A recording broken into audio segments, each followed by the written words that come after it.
आप देख रहे हैं आमने सामने नूरुल आरफीन के साथ।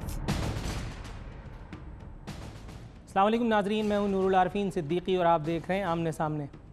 पानामा का हंगामा अभी मुकम्मल तौर पर सर्द नहीं हुआ। जीआईटी से क्या कुछ निकलने वाला है, इसका फैसला फ़ाइनल राउंड में होने वाला है। फ़ाइनल राउंड का आगाज़ बहुत जल्द होगा। फ़ाइनल राउंड में क्या कुछ होगा, पूरी कौम, तमाम सियासी जमातें इस हवाले से हम आवाज़ होकर, बल्कि अपनी तमाम हिस्सियात को एक जगह यकजा करके, और वो मुंतज़िर है कि शायद पानामा के हंगामे से कुछ बरामद हो सके।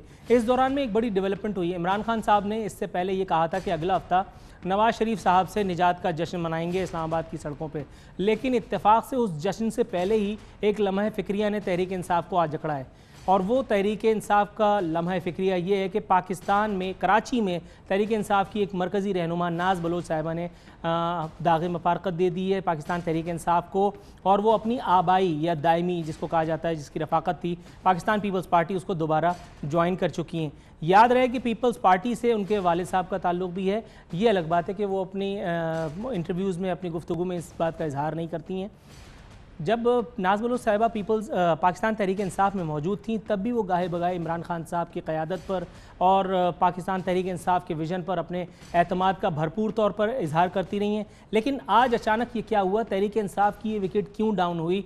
पाकिस्तान में तब्दीली की बातें करने वालों के बारे में नाज बलोच साहिबा का ये कहना है कि अब नून लीग की तरह पाकिस्तान तहरीक इंसाफ में भी आमरीत ने जड़ें पकड़ ली हैं। ख़वातीन को कोई मुकाम नहीं दिया जाता, फ़ैसलों में शरीक नहीं किया जाता, दिस दैट ब्ला ब्ला। इन बातों में कितनी सदाकत है, इसको अपना मौजूद गुफ्तगू बनाएंगे और इसी के हवाले से, इसी तनाजुर में गुफ्तगू करेंगे कि पाकिस्तान तहरीक इंसाफ किस हद तक जश्न मना पाएगी नवाज़ शरीफ साहब से निजात का। आया ये जश्न हो भी पाएगा, या इस जश्न की हंगामा जो है वो उसी तरह से सर्द हो जाएगा जिस तरह से peoples party, Pakistan Tehreek Insaf rather, माफ़ कीजिएगा, हर दफ़ा एम्पायर की उंगली ढूंढती रहती थी, लेकिन वो एम्पायर बेचारा छुट्टी पे चले जाता था। ये हमारी आज की गुफ्तगू का मौजू। अपने पैनलिस्ट का तारुफ करा दूँ। शौकत बसरा साहब पाकिस्तान पीपल्स पार्टी के तर्जुमान हमारे साथ शामिल गुफ्तगू होंगे। शौकत यूसुफजई साहब पाकिस्तान तहरीक इंसाफ के मरकज़ी रहनुमा हमारे साथ मौजूद होंगे। जान अचकजई साहब नुमाइंदा पाकिस्तान मुस्लिम लीग नवाज़ के, और MQM से सलमान मुजाहिद बलोच साहब इस प्रोग्राम में हमारे साथ शरीक गुफ्तगू होंगे। इससे पहले कि बाज़ाब्ता गुफ्तगू का आगाज़ करें, यहाँ वक्त आन पहुँचा है एक मुख्तसर से ब्रेक का। ब्रेक के बाद आकर मेहमानों से अपनी गुफ्तगू इस सिलसिले को आगे बढ़ाते हैं।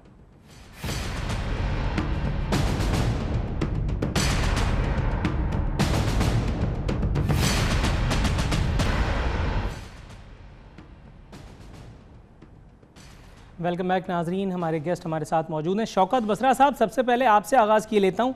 सर, पीपल्स पार्टी की नज़रियाती सियासत के सारे दावे तो सच साबित हो गए, और फिर वज़ीर आला साहब खुद नाज बलोच को लेकर के, और फरियाल तालपुर साहिबा, उन्होंने बबांग दोहल ये ऐलान किया है कि अब वो नाज बलोच साहिबा अपने घर वापस लौट चुकी हैं। ये सियासी जोड़ तोड़ का मौसम जो आन पहुँचा है, इसे पाकर कैसा महसूस कर रहे हैं? नूरुल आरफीन, वैसे मैं कर्ज करूं, कहते हैं सुबह का भूला हुआ शाम को अपने घर आ जाए, तो उसे भूला हुआ नहीं कहते।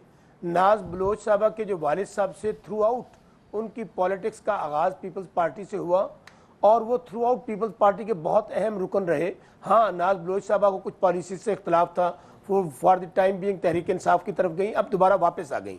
लेकिन मैं इससे आगे अगली बात कहना चाहता हूँ। नूरुल आरफीन, पाकिस्तान के अंदर वक्त लगेगा अभी इन चीज़ों को मैच्योर होने में।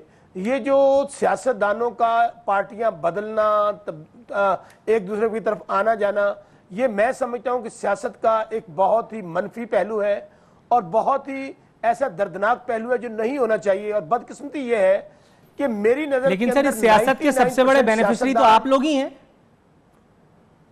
मेरी बात सुन लीजिएगा। 99% सियासत के अंदर लोग अपने मफादात के ताबे, अपनी गर्ज के ताबे पार्टियां तब्दील करते हैं, और वो देखते हैं कि अब मेरा किस पार्टी में जाऊं तो मेरा भला है। इसमें कोई शक व शुबा नहीं। पाकिस्तान पीपल्स पार्टी, आपकी बात की कता कलामी हो रही है। ये मुझे बताइएगा, नाज बलोच साहिबा को क्या ऑफर किया गया होगा जो उन्होंने एक बार फिर अपनी जो है नजरियाती असास को तब्दील कर लिया? नूरुल आरफीन, मुझे सिर्फ एक कर्ज कर लेने दें। मैं सिर्फ आपको अर्ज ये करना चाह रहा हूं कि आज आप देखें कि नाज बलोच अगर पार्टी में वापस आई हैं, मैं फिर कह रहा हूं कि पार्टियों में लोगों का आना जाना लगा रहता है, लेकिन बहुत कम लोग असूल की बुनियाद पर किससे इख्तलाफ कर पार्टियां तब्दील करते हैं। और मैं तो वो पार्टी का सियासी कारकुन हूं। मैं समझता हूं पार्टियां जो होती हैं ना, वो बंदे के लिए माँ का दर्जा रखती हैं। जो एक पार्टी का नहीं बना वो दूसरी पार्टी का भी नहीं बन सकता। ये भी आज मैं नूरुल बस आपको ठीक कह है, दूं। आपने नाज बलूच लेकिन साहिबा के ये आने की मजम्मत कर डाली है बाल्फाज़ दीगर। इसी एक नुक्ते पर यहाँ मैं आपको रोकूंगा। मैं शौकत यूसुफ ज़ई साहब के पास से दोबारा आपके पास आता हूँ। शौकत साहब, सर मुझे ये बताइएगा, इस वक्त सोशल मीडिया पे बड़ा तनकीद का निशाना बनाया जा रहा है नाज बलूच साहिबा की पार्टी बदल लेने को। शफकत महमूद साहब जो आपकी पार्टी के सेंट्रल लीडर्स में से एक हैं, उन्होंने अगरचे इस नुकसान के अजाले की तलाफी तो करने की कोशिश की है, ये कह के कि जी वो कोई इतनी मरकजी हैसियत की हामिल रुकन नहीं थी, लेकिन फिर भी क्या आप ये समझते हैं कि आपके लिए ये मरकजी एक नाज बलूच साहिबा की जो इधर से उधर जाना है, ये लम्हा फिक्रिया नहीं है? बिस्मिल्लाहिर्रहमानिर्रहीम। मुझे तो हैरत हो रही है कि आपने इस नुक्ते को इतने बड़े अहम शो में शामिल कैसे कर लिया है। हाँ, ये हैरत आपको सही हो रही है, क्योंकि मेरा अगला सवाल जीआईटी से मुताल्लिक था। आपकी हैरत में ये पूछ के दूर किए देता हूँ सर कि आप चले थे नून लीग में नकब लगाने और यहाँ उल्टी आंतें गले को पड़ गई। इसी नुक्ते के ऊपर शुरू करके और फिर मैं जीआईटी पे आऊंगा कि वो जश्न इस्लामाबाद में कब मना पाएंगे। बहुत शुक्रिया जी, आपका बहुत शुक्रिया। देखें, नाज बलोच, मैं उनका एहतराम करता हूँ, खातून हैं, उन्होंने काफ़ी अच्छे अल्फाज इस्तेमाल करती रही अभी तक पार्टी के लिए। अचानक उनका जाना, कोई देखें उनका सारा जो उनकी जो शोहरत का वो था, वो पीटीआई की जो टॉक शो में पीटीआई की नुमाइंदगी करती थी वही था। अब प्रॉब्लम ये है कि हर वर्कर या हर उसकी ख्वाहिश होती है कि वो अपने लीडर के साथ रहे, चिमटा रहे, तो ये बड़ा मुश्किल होता है लीडर के लिए कि वो हर एक को अपने साथ, क्योंकि जब पार्टियाँ बढ़ती हैं, इंगेजमेंट ज़्यादा होती है, मसरूफियात ज़्यादा होती है, तो अक्सर ख़वातीन आप देखें, मारवी मेमन जब छोड़ के गई थी तो उनको भी यही गिला था कि जी इमरान खान टाइम नहीं दे पा रहे हैं। इसी तरह नाज बलोच साहिबा ने भी यही, मैंने उनका वो देखा है कि जी वो खान साहब टाइम नहीं दे पा रहे हैं। तो ये मुश्किलात तो होती हैं पार्टी में, और अच्छा हुआ जिनको जाना है, मैं तो कहता हूँ कि बिल्कुल चले जाए। और ये रियाज बसरा, शौकत बसरा साहब ने बिल्कुल सही कहा है। देखिए, मफादात का गेम होता है, जो लोग जाते हैं ना, ऐसा कौन सा फायदा था जो आप लोगों ने नहीं दे पा रहे नजर आ रहा। देखिए, हमारे साथ होती तो शायद इसी तरह नाज बलोच ही रहती, उनको शायद हमारे उससे शायद उनकी रेट बढ़ गई है, शायद वो उन्होंने कह दिया होगा जी आपको एमपीए बना लेते हैं, आपको फ्लान सीट दे देते हैं। ये तो वक्त ही बताएगा कि उनसे आगे कोई और कारकुन है उनके या नहीं है। जान अचकज़ई साहब, सर मुझे ये बताइए कि ये जो पहला नुक्ता जिससे मैंने अपनी गुफ्तगू का आगाज़ किया, और यकीनन पाकिस्तान में जो इस वक्त सियासत हो रही है वो सिर्फ पानामा के हंगामे के गिर्द है। हमारा मौजूद गुफ्तगू भी इंशाअल्लाह ताला आगे प्रोग्राम में वही रहेगा। लेकिन आपको वाकई लगता है कि इमरान खान साहब की आंखों में वो जो जश्न मनाने की हसरत थी, अब भी वो पूरी हो पाएगी अगले हफ्ते? देखिए, चाहे वज़ीर-ए-आज़म नवाज़ शरीफ को कुछ भी हो जाए, लेकिन वज़ीर-ए-आज़म इमरान खान साहब नहीं बन सकते, वो नहीं बनेंगे। ये ख्वाब जो है उनका ख्वाब ही रहेगा, और वो शेरवानी उधरी लटकी रहेगी जहां अभी तक बेनीगाला में है। तो ये बेशक जश्न मनाने का ऐलान करते रहे। इन्होंने 2013-14 में जश्न मनाने का ऐलान किया, फिर 15 में कहा कि हम जश्न मनाएंगे, फिर 16 में कहा, अब ये 17 में आके कह रहे हैं कि हम जश्न मनाएंगे। लेकिन जश्न उस वक्त बनेगी जब ये आवाम के लिए कुछ करें, जब ये जमहूरियत पे यकीन रखें, जब ये इदारों का एहतराम करें, जब ये कठपुतली ना बने, जब ये आलमी इस्तेमार और इंटरनेशनल एस्टेब्लिशमेंट के एजेंडे का हिस्सा ना बने, तो वो वाकई जश्न होगी और फिर आवाम उनको वोट भी देंगे। अभी कोयटा में इलेक्शन हुए, इनकी पार्टी चंद 100 वोटों से जो है वहाँ पे 4-5वें नंबर पर आई है। कराची में आपने देखा इनकी पार्टी को किस बुरी तरह से शिकस्त हुई है। तो पार्टी तो आवाम की नज़र में कुछ भी नहीं है, सिर्फ मीडिया पे टॉक शो में या न्यूज़ का जो एजेंडा है उसमें खान साहब नजर आते हैं, लेकिन आवाम के दिलों में तो उनकी कोई जगह नहीं है। राइट। शौकत साहब, ये मुझे बताइएगा सर कि यहाँ एक खबर मेरे पास मौजूद है, नवाज शरीफ रेड कार्ड दिखाए जाने से कबल इख्तिदार छोड़ दें, जराइम छुपाने के लिए तसादुम से गुरेज करें। रेड कार्ड कौन दिखाने वाला है नवाज शरीफ साहब को, और बिलावल साहब को ये इल्हाम कैसे हुआ, या उन्होंने भी कोई शेरवानी तैयार कराई हुई है? देखिए, रेड कार्ड तो जाहिर है सुप्रीम कोर्ट के अंदर जिसके पास अब मामला है, चूंकि अब तो 2+2 वाली बात है, मियां साहब का सारा चट्टा वट्टा कौम के सामने आ गया है।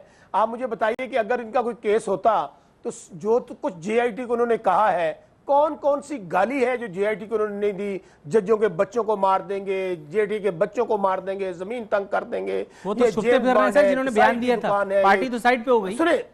सुनिए नहीं नूरुल फैज़, ऐसी बात तलाल चौधरी की तरह जिसने कहा था कसाई की दुकान है, जेम्स बॉन्ड की तरह दानियाल ने कहा, उसने कहा कि इनकी हैसियत गाजर मूली की है जेआईटी की। मियां नवाज शरीफ ने कहा कि इन्होंने तमाशा लगा रखा है और मजाक है। शहबाज शरीफ ने क्या कहा, उन्होंने कहा सुप्रीम कोर्ट ने एक बंदूक तान ली और जीआईटी की क्या हैसियत है। मैं आपको अर्ज करूं, कल राना सनाउल्लाह ने क्या कहा, उन्होंने कहा ये जीआईटी नहीं, ये जेएनआईटी है। मैं आपको खबर दे रहा हूं नूरुल आरिफीन, मियां नवाज शरीफ कभी भी इज्जत से नहीं गए, ये हमेशा तसादम का रास्ता इख्तियार करते हैं। अब इन्होंने फैसला ये किया है मुझे कि फौज और अदलिया के खिलाफ ये इन्होंने ऐलान जंग करेंगे और कर दिया है। आप देखें ना कौन कह रहा है कि स्क्रिप्टेड है, पर्चियां कहीं और से आती हैं, कोई और लिख रहा है। कल क्या कहा एहसन इकबाल ने, उन्होंने ये कहा कि जुडिशियल 58(2) का इस्तेमाल कर रही है सुप्रीम कोर्ट। लेकिन मेरे भाई ये 70-80 नहीं है नूरुल आरिफीन। पाकिस्तान पीपल्स पार्टी और तमाम सियासी जमातों ने मियां नवाज शरीफ को और godfather Sicilian mafia don को यह बता दिया है कि अब ये आप ना सुप्रीम कोर्ट पे हमला कर सकते हैं ना सियासी शहीद हो सकते हैं, क्योंकि आप करप्शन में जा रहे हैं। मेरा एक सवाल है अपना जान अचकजई साहब से, इनका मसला हल कर देता हूं। पूरी नून लीग ये कह रही है हमारे खिलाफ साजिश हो रही है, साजिश हो रही है। मियां नवाज शरीफ भी कह रहे हैं, शहबाज शरीफ भी कह रहे हैं। ये बता दें कि साजिश कौन कर रहा है, फौज कर रही है या सुप्रीम कोर्ट? जान अचकजई साहब आप व्हाट्सएप कर दें शौकत बसरा साहब को ताकि उनको मालूम हो सके साजिश कौन कर रहे हैं। जब तक मैं शौकत यूसुफजई साहब की तरफ जाऊं, शौकत साहब सर कता कलामी माफ, नूरुल आरिफीन सर हुक्म, मुझे सवाल मुकम्मल कर लेने दे यार सर। लेकिन सवाल पूछने की जॉब तो मेरी है। बता दें कि साजिश, अगर ये बात ये साबित करें कि सुप्रीम कोर्ट कर रही है, फौज कर रही है, मैं इनसे वादा करता हूं कि अगर ये साबित कर दे हम इनसे इस्तीफा भी नहीं मांगेंगे और हम जमहूरियत बचाएंगे। चलें ठीक है। अच्छा शौकत यूसुफजई साहब, मेरे सामने एक बयान है इमरान खान साहब का, फरमाते हैं इस्लामाबाद में माजरत इस्लामाबाद में आइंदा हफ्ते वजीर आजम को रुखसत करने की बड़ी पार्टी होगी इमरान खान। शहबाज शरीफ की नाअहली के लिए हाई कोर्ट में रेफरेंस दायर। तवील तारीख रात बिलाखिर ख़त्म हो गई। अगला हफ्ता नवाज शरीफ का आखिरी हफ्ता होगा। सर कितने हफ्तों, कितने महीनों, कितने बरसों से मैं इसी तरह के बयानात, इसी तरह की खुशफहमियाँ झेल रहा हूँ। आप मुझे ये बता सकते हैं फाइनल कोई वर्ड कि ये तारीख है जिस दिन हुकूमत जा रही है, या आप भी शेख रशीद की तरह स्टे पे चल रहे हैं? आरिफीन साहब, जब पहले लोग कहते थे ना कि बड़े बड़े जो है वो गिरफ्त में आएंगे एहतसाब के, तो लोग मानते थे? नहीं मानते थे, आप भी नहीं मानते थे। ये तो देखें ना, स्ट्रगल हुई एक 22 साल स्ट्रगल, उसके बाद जाके बड़ी बड़ी कुव्वतें जो अब फंसती जा रही हैं। तो आप इसको नहीं समझते बहुत बड़ी फतह है ये पीटीआई की या इमरान खान की कि नवाज शरीफ जैसे मजबूत तरीन शख्स को जो है वो इंसाफ के कटहरे में ला के खड़ा कर दिया, और आज उनकी पूरी फैमिली की तलाशी हुई। मतलब ये आपको कोई कम काम नज़र आ रहा है कि वो हुकूमत में रहते हुए 2/3 अक्सरियत होते हुए वो जीआईटी जैसे उस इदारे के सामने पेश हुआ है जो कि क्रिमिनल इन्वेस्टिगेशन होती है वहाँ पे। तो एक प्राइम मिनिस्टर जो है वो यानी क्रिमिनल उसके सामने पेश हो रहा है, उसकी फैमिली पेश हो रही है, पूरी दुनिया देख रही है, पाकिस्तान की कौम देख रही है कि उनके जो वज़ीर आज़म था उसने कितनी बड़ी चोरी की है इस मुल्क में, कितने बड़े बड़े डाके डाले हैं, सबको पता चल रहा है। तो ये देखें, ये इमरान खान की फतह नहीं, पूरे पाकिस्तान की फतह है। और इसको तो मेरे ख्याल से ये क्रेडिट तो देना चाहिए कि लोग कहते थे कि ऐसा नहीं पॉसिबल, जो पॉसिबल हो गया। तो अब एक 2 दिन की तो बात रह गई है, इसमें आप क्या शक मानते हैं? जो चीज़ें सुप्रीम कोर्ट में जो जीआईटी बनी जिस मकसद के लिए, उस जीआईटी ने तो कह दिया है कि कोई मनी ट्रेल नहीं आया है, तो बाकी रह क्या गया है? मैं तो नहीं समझता कि इसके बाद भी कोई और ट्रायल होना चाहिए या होगा, या हम अब इस उम्मीद में बैठेंगे कोई और फैसला आएगा। यही मनी ट्रेल था जिसके आगे 2 जजों ने कहा कि ये नाअहल है, 3 ने कहा कि टाइम दे दें, हो सकता है मनी ट्रेल दे दें। तो मनी ट्रेल तो नहीं आया, तो इसके बाद क्या रह गया? मेरे ख्याल से नाअहली के अलावा तो कोई रास्ता नहीं है। तो जो लोग इस खुशफहमी में हैं कि जी नवाज शरीफ कह रहा है मैं नहीं जाऊंगा, ये आप इनकी जो पुरानी माजी की जो स्पीचेस हैं ना, वो अगर आप देख लें तो उस वक्त भी इन्होंने कहा था कि मैं इस्तीफा नहीं दूंगा, मैं असम्बली नहीं तोड़ूंगा। वो सारी चीज़ें आपने देखी है, वो सारी हो चुकी है। अच्छा जान अचकजई साहब, ये मुझे बताइएगा, नवाज शरीफ साहब बिल फर्ज मोहाल, अभी तक तो कोई चीज़ वाजे नहीं है। शौकत बसरा साहब और शौकत यूसुफजई साहब का, या शायद पीपल्स पार्टी का और पाकिस्तान तहरीक इंसाफ का इजमा है कि नवाज शरीफ साहब का जाना मुकद्दर ठहरा। ये मुझे बताएंगे माइनस नवाज शरीफ साहब पाकिस्तान ज़्यादा ग्रो करेगा, फ्लरिश होगा? मतलब सिर्फ नवाज शरीफ साहब पाकिस्तान की तरक्की की राह में हामिल वाहिद रुकावट है, या बाकी सारे लोग भी कहीं ना कहीं किसी हवाले से किसी चीज़ के जिम्मेदार हैं? साजिश का तो पूछ लें। देखिए, पाकिस्तान के आवाम का मैंडेट मियां नवाज शरीफ के साथ हैं और वो हैं जिन्होंने वोट जिनका वोट बैंक है। PML नून का न्यूक्लियस मियां नवाज शरीफ हैं। उनका विजन है जिनकी वजह से पाकिस्तान इकोनॉमिक टाइगर बनने जा रहा है। इसीलिए तो इंटरनेशनल इस्टेब्लिशमेंट जो है उनको चाइना पॉलिसी और रशिया पॉलिसी की सज़ा देना चाहता है। और आज हम देख रहे हैं कि दाखिली जो कठपुतली है उनके साथ मिल के नवाज शरीफ के ख़िलाफ़ जो है ये सारा जो है जाल बोना गया है। करप्शन के नाम पे पानामा आसमान से यूं ही नहीं गिरा, उसके पीछे कुव्वतों का सबको मालूम है कि जॉर्ज सॉरोस फाउंडेशन ने उसको फंडिंग की। विकीलीक्स की 6 अप्रैल 2016 के बयान को आप देखिए। तो ये इसका मकसद ये था पाकिस्तान में कंट्रोल डिस्टेबलाइजेशन की फिनोमिनल या मजहर को क्रिएट किया जाए। हम देख रहे हैं पाकिस्तान आज डिस्टेबलाइज होने जा रहा है। स्टॉक एक्सचेंज क्रैश हो गई है। जो हमारी बुनियादी CPEC के हवाले से प्रोजेक्ट्स है, हुकूमती ब्यूरोक्रेसी तकरीबन अब फेंस पे बैठी है क्योंकि इकोनॉमिक इंस्टेबिलिटी और पॉलिटिकल इंस्टेबिलिटी की वजह से कथा कलामी माफ। यहाँ मुझे एक ब्रेक के लिए जाना है। नाजरीन, मेहमानों से गुफ्तगू सिलसिले को मजीद जारी रखेंगे, लेकिन यहाँ वक्त एक मुख्तसर से कमर्शियल ब्रेक का।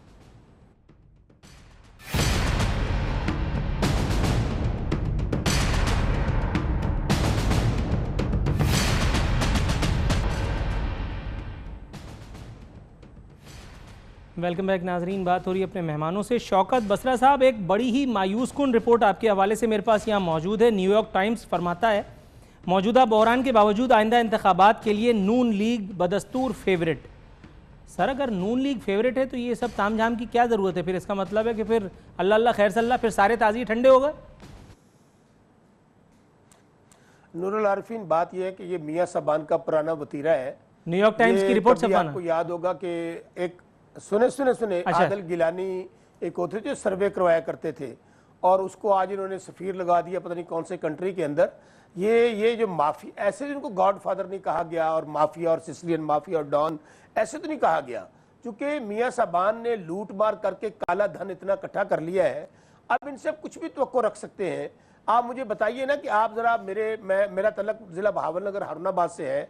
आज यकीन मानिएगा, मैं वो ईद पढ़ने के लिए जब हारूनाबाद गया ना, तो जो आदमी मुझे मिले पता क्या कहे, बसरा साहब है किदू जान गए। अब हालत ये है, न पानी है, न बिजली है, न गैस है, और सबसे बढ़कर हमारा वो किसान जो रीढ़ की हड्डी की हैसियत रखता है पाकिस्तान के लिए, आज वो बेचारा फाको मर रहा है। उसके वो मांगने पे मजबूर हो गया है। हमारा रोड का इलाका है ना, वहाँ पे पानी है। हालत ये है कि ये जो आप मुझे बताइए ना, हर पैदा होने वाला बच्चा 1.5 लाख का मकरूज है। इंडिकेटर्स क्या है आपके?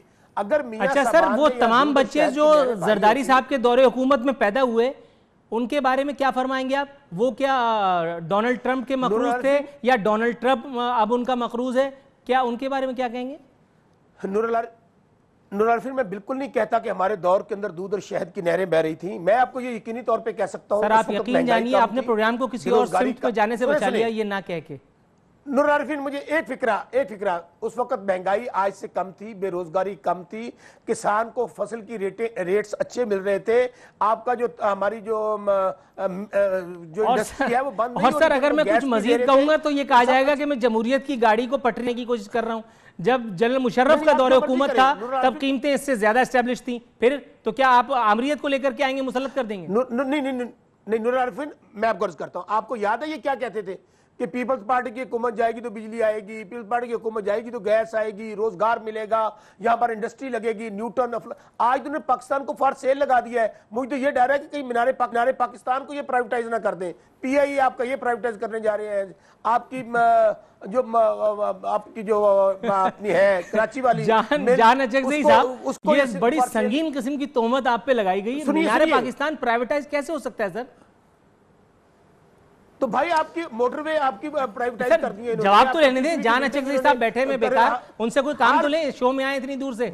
जान साहब जवाब दीजिएगा सर। 32 अरब डॉलर का, देखिए, पहली बात तो ये पीपल्स पार्टी के तमाम दावों और इल्जामात के बावजूद तमाम इलेक्शंस हमने जीते हैं पाकिस्तान में, जो बाई इलेक्शंस हुए हैं। और आप तमाम सर्वे जिसमें AFP राइटर्स, न्यूयॉर्क टाइम्स कह रहे हैं कि अब भी जो है नून लीग वो तमाम सर्वेज में आगे हैं। इनकी जमानतें जब्त होने वाली है। इन्हें बात के क्या हमने सर्विस डिलीवरी की है? अच्छा, अगर हम तोड़ दे इलेक्शन में चले जाए, मियां नवाज शरीफ को कहें असेंबलियां तोड़ दे और इलेक्शन में चले जाए। आज हम फेवरेट ना होते, आज इनकी और पीटीआई के दरमियान जो इस वक्त एक अनहोली अलायंस है इस हवाले से कि उन्हें नजर आ रहा है कि 2018 के बाद भी ये बेरोजगार होंगे, सड़कों पे इसी तरह फिरते रहेंगे, इसलिए किसी ना किसी तरह का वो इन साजिशों का जाल इन्होंने बिछाया कि इस हुकूमत को चलता करे और वज़ीर आज़म को कर भेजे, क्योंकि मेरिट पे मुकाबला नहीं कर सकते, ये इलेक्शन में हमारा मुकाबला नहीं कर सकते। शौकत यूसुफजई साहब, सर मुझे ये बताइएगा, एक रिपोर्ट के मुताबिक तहरीक इंसाफ ने जीआईटी में पेशियों के वक्त प्रोटोकॉल और जाती बैरूनी दौरों पर उठने वाले अखराजात की तफसीलात मांग ली। तहरीक इंसाफ की रहनुमा अंदलीब अब्बास ने ख़त के जरिए वज़ीर आज़म नवाज शरीफ से जीआईटी में पेशियों के वक्त उनके और उनके ख़ानदान के प्रोटोकॉल और उनकी जाती बैरूनी दौरों पर उठने वाले अखराजात की तफसीलात मांग ली। पेशावर में खैबर पख्तूनख्वा में जो तब्दीली की बात कर रहे थे, कल मैं बैठा हुआ टीवी देख रहा था तो वहाँ लेडी रीडिंग अस्पताल की छत टपक रही थी और ऐन उसके नीचे मरीजों की हालत जो है वो बड़ी नागुफ्तबे थी। इसी तरह से इमरान खान साहब के ऊपर भी सवालात उठाए जाते हैं कि वो जिस तरह से वज़ीर आला को डेडिकेटेड हेलीकॉप्टर का धड़ल्ले से बासानी और आज़ादाना इस्तेमाल फरमाते हैं, उस तरह से ये मेरा ख्याल है शायद कोई शहजादा भी नहीं करता होगा। Correct me if I am wrong. और नवाज शरीफ साहब अगर ये करें, शहबाज शरीफ साहब ये करें तो गलत हैं, इमरान साहब खान अगर ये करें तो जस्टिफाइड कैसे है? देखिए, पहली बात तो ये है ना कि आपने जो मुझे आपने बीच में एक टाइम नहीं दिया, मुझे बीच में आपने जो पिछला टाइम नहीं दिया, उसमें जो बात उठी थी कि जी ये जमहूरियत और बड़ा मैंडेट की बात होती रही, तो मैंडेट देने का मकसद ये नहीं होता है कि जिसको मैंडेट मिला वो करप्शन फ्री करे, वो करता जाए करप्शन, इस तरह नहीं है। नवाज शरीफ को मैंडेट मिला तो इसका ये मकसद तो नहीं था ना कि वो अपनी जायदादें बढ़ाए, अपने एसेट्स बनाए, बाहर फ्लैट्स खरीदे। अब जब खरीदे हैं, उन्होंने ऐसा किया है तो उस एहतसाब के शिकंजे में आ चुके हैं।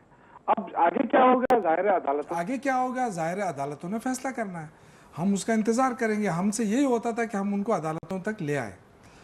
देखिए, जहाँ तक बात लेडी रीडिंग हॉस्पिटल की है, देखिए ये आपको पता है कि वहाँ पे एक रिफॉर्म्स के लिए बहुत बड़ी रेजिस्टेंस आ रही है डॉक्टरों की तरफ से, वो भी चंद डॉक्टर, सारे नहीं, जिसको हम माफिया कहते हैं, उनकी तरफ से एक रेजिस्टेंस आ रही है। आप मुझे बताएं कि इतना बड़ा हॉस्पिटल, इतने ज़्यादा ऑपरेशन थिएटर, और इस ऑपरेशन थिएटर में अगर बारिश हुई है, टपक गया है, तो ये तो कोई वो नहीं हैवान है, सदर भी टपक सकता है। नहीं, ये बिल्कुल बड़ी बात नहीं है क्योंकि ये तहरीक इंसाफ की जुरिस्डिक्शन में हुआ है। लेकिन अगर ये पाकिस्तान पीपल्स पार्टी के दायरे कार में होता तो आप उसके खिलाफ जीआईटी एक और फाइल कर देते। आप सुने भाईजान, आप सुने ना, आप मुझे बताएं कि बहुत सारे और ऑपरेशन थिएटर खाली पड़े थे, जो स्पेशल यहाँ लाना, आपका क्या ख्याल है कि ऑपरेशन शुरू हुआ एकदम टपकने लगा?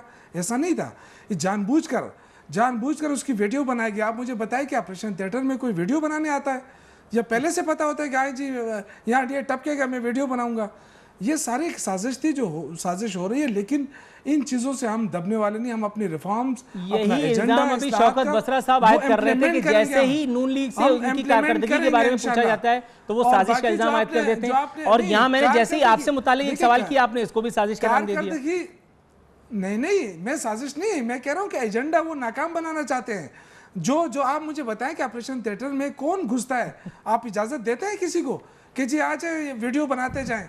ये तो एक अच्छा, ऑपरेशन थिएटर से आगे चलते हैं सर, वो जहाजों के ऊपर आ जाएं।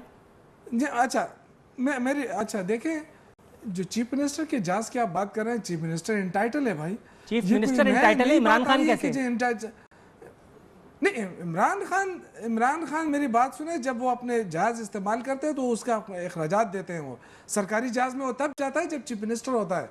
चीफ मिनिस्टर किसी फंक्शन पे जाता है, इमरान खान उसमें बैठ सकता है, लेकिन ऐसा कभी नहीं हुआ है कि बगैर चीफ मिनिस्टर या मिनिस्टर के इमरान खान ने ज़ाती तौर पे इस्तेमाल किया।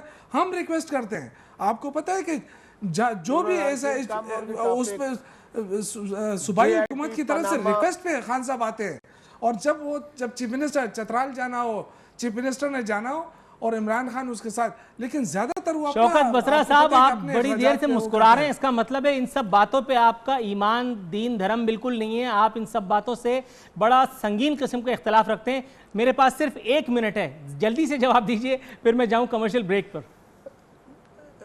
नूरुल आरिफीन, बात सुने, मैं इस टॉपिक के, चूंकि बहुत संजीदा टॉपिक, कल तारीख है, पाकिस्तानी सियासत का गॉडफादर, सिसिलियन माफिया डॉन अपने अंजाम को पहुंचने जा रहे हैं। 10 तारीख से पहले मियां नवाज शरीफ पाकिस्तान का वजीर आजम नहीं होगा, और इंशाल्लाह जश्न का समा पाकिस्तान में। और मैं आपको एक और खबर दूं ये सियासी शहीद होने की वजह से कोशिश करेंगे। मैंने साजिश का पूछा था, जान अचक ने अभी नहीं बताया साजिश कौन कर रहा है। वैसे तो ये कहते हैं ऑफ द रिकॉर्ड। तो सर आपके कहने पे आपके बावर्ची पे थोड़ी इल्जाम लगा देंगे।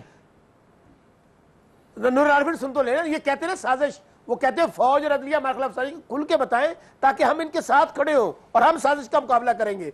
लेकिन एक और खबर दूं कि एक तो बाकर नजफी की कमीशन की रिपोर्ट शाया होने जा रही है बहुत जल्द।